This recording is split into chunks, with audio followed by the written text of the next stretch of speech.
Good morning, this is your Kelso Report for Thursday, October 27th, and I'm your host, Clark Kelso. Our featured case today raises the question of how far a trial court can go in using its own common sense and knowledge of scientific principles to fill in a gap left by the prosecution's failure to provide expert scientific testimony. The issue arose in People v. Davis, where the 2nd District affirmed the defendant's conviction for possession and sale of a controlled substance. The evidence established that the defendant possessed and sold a substance determined by chemical testing to be the drug methyl N-dioxymethamphetamine, that is MDMA, more commonly known as ecstasy. MDMA is not itself a named controlled substance in our state statutes, and given the way California statutes are drafted, there are only two ways that MDMA can be treated as a controlled substance. First, if MDMA contains any quantity of amphetamine, methamphetamine, or DMA, which are expressly mentioned in the relevant statutes. Or second, if MDMA meets the definition of a controlled substance analog, which means it has a substantially similar chemical structure as a statutorily named controlled substance, or has a similar or greater stimulant, depressant, or hallucinogenic effect as a controlled substance. Well, the problem in the case was that the prosecution failed to introduce expert testimony expressly comparing MDMA's chemical structure and physiological effects to that of a specifically named controlled substance. So the defense argued that absent such testimony, there was insufficient evidence for the jury to find that the MDMA the defendant sold was an unlawful controlled substance. The 2nd District rejected this argument. First, it held that it could apply common sense in concluding that the chemical name of MDMA, I'm going to try it again, methyl N-dioxymethamphetamine, by including the term in there, methamphetamine, and not including any suffix or term negating the inference, actually supports the inference that the pills the defendant sold contained methamphetamine. Second, it held that it could take judicial notice of facts contained in various books such as the Encyclopedia of Toxicology, Stedman's Medical Dictionary, and the Oxford English Dictionary, to conclude that the scientific name of MDMA accurately reflects that it is derived from methamphetamine and amphetamine. Now, as the 2nd District itself recognized, its reasoning and decision is exactly contrary to a decision reached by another division of the 2nd District just 2 months ago in People v. Quang Le, where the court reversed a conviction for insufficiency of the evidence because the prosecutor failed to establish that the chemical in the defendant's possession, MDMA, was in fact a controlled substance. In Quang Le, the appellate court reasoned that, although the long chemical name has the name methamphetamine in it, the trial court is not entitled to just assume that the chemical contains amphetamine, absent expert testimony that the substance qualifies chemically as a statutorily defined controlled substance.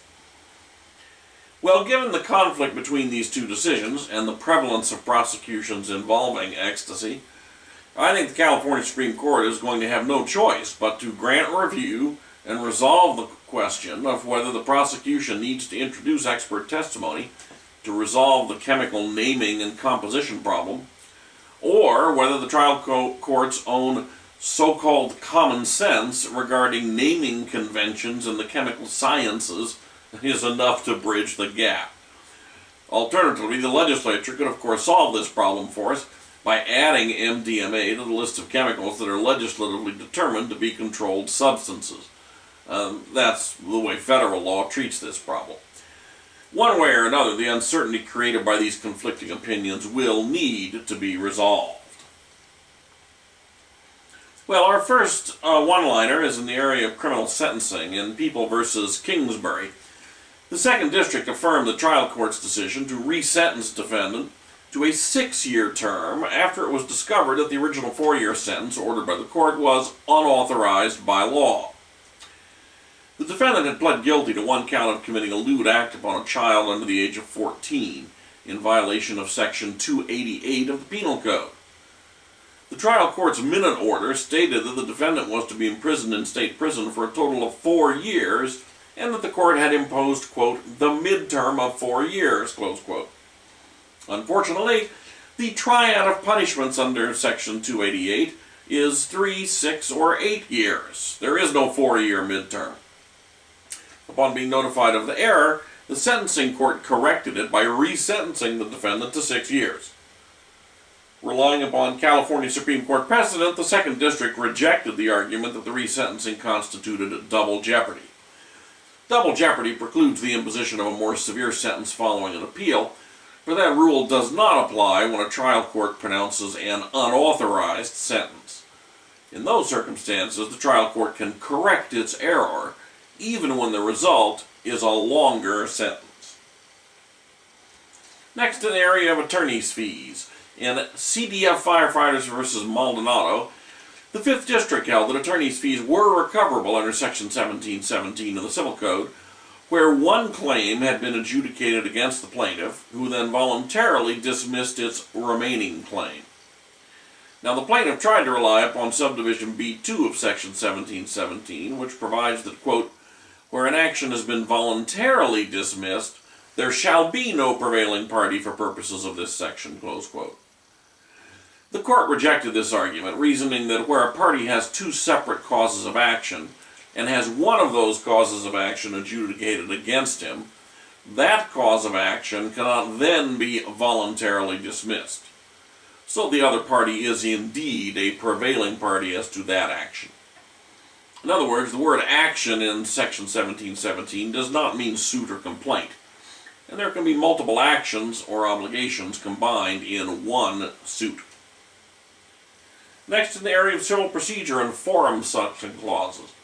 In Trident Labs v. Merrill Lynch Commercial Finance, the 2nd District held that when a party, under the terms of a forum selection clause, has the option to litigate in more than one forum, that party cannot choose to extensively litigate in the original forum by filing a cross-complaint, conducting substantial discovery, and filing motions seeking relief from the forum court, and then decide almost 2 years into the litigation to enforce the right it otherwise would have had to compel the other party to litigate in a different forum. Such circumstances make enforcement of the forum selection clause unreasonable as a matter of law. In short, you have to make a timely election of forums when deciding whether and when to invoke a contractual forum selection clause.